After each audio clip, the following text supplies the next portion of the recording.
So this is Mainway. There's one way into the estate, one way out of the estate, so it's blocked off from the main road.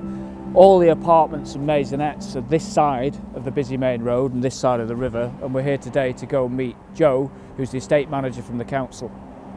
None of the flats have their own garden, which is a big thing that we're looking at to do with the refurb. People will sit out drinking, being a nuisance, being loud, which means the kids don't really want to come out, parents won't send the young children out. The Mainway is a place characterised by high levels of deprivation, high levels of antisocial behaviour, high levels of urban decay, and is a physical environment which is in itself materially deteriorated. So this place last had a major investment in it in 1990, so over 30 years ago. These are not the kind of properties that you can afford to leave for that period of time without long-term active and proactive management. Like most things in life, if you neglect something, it tends to get materially worse and worse. And what's happened in this instance is that very point.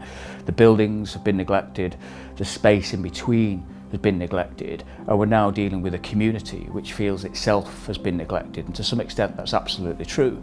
And the lettings policy in places like Mainway prioritise need, okay? So people who live here tend to themselves and collectively face a whole set of complex interpersonal issues, lifestyle issues, and day-to-day barriers which affect them living a normal life. And that anybody who can move on will move on, and we end up with the classic sink neighbourhood where nobody really wants to stay.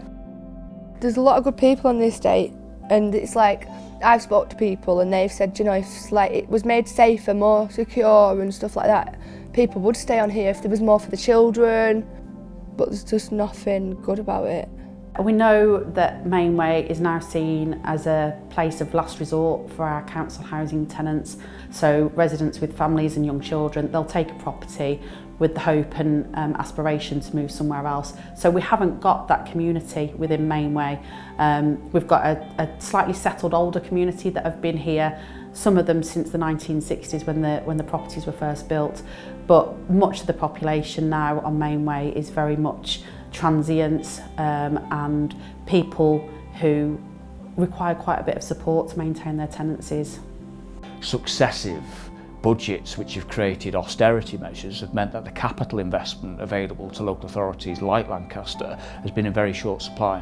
And we're in a situation now where all of those things have combined to create an urgent need for investment and a radical rethink of how this place can look and feel in the future.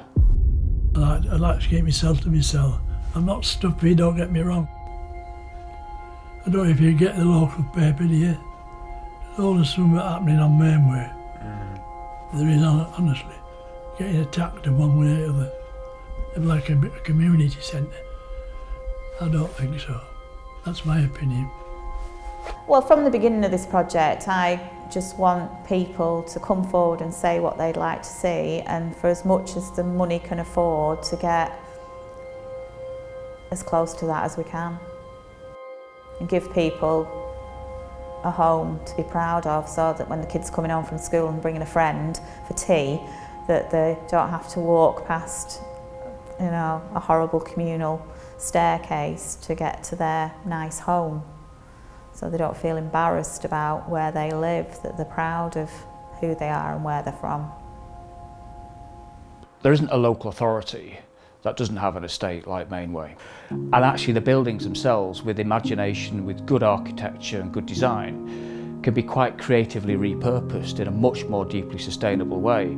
Places like Mainway in the past tended to be socio-economically diverse. Their future rests fundamentally on recreating that. So if we improve the physical environment, we improve the types of homes that are available here, we make those homes more modern and appropriate to the needs of families, we can once again recreate the level of tenure diversity and socio-economic diversity, which leads to these places being long-term successful and sustainable places to live. Children can start to grow up in environments where they're seeing people go to work and within which aspiration is normal and normalised in the context of people's everyday lives. In the 21st century, today in the UK, one of the most developed economies in Europe and the world, people are living in environments which are borderline Dickensian. know, it's not fair, it's not right. Children are growing up surrounded by urban decay, and how can we expect social mobility to be part of their lives when every day they encounter mess, filth? It's just not good enough, and we've got to do something about it.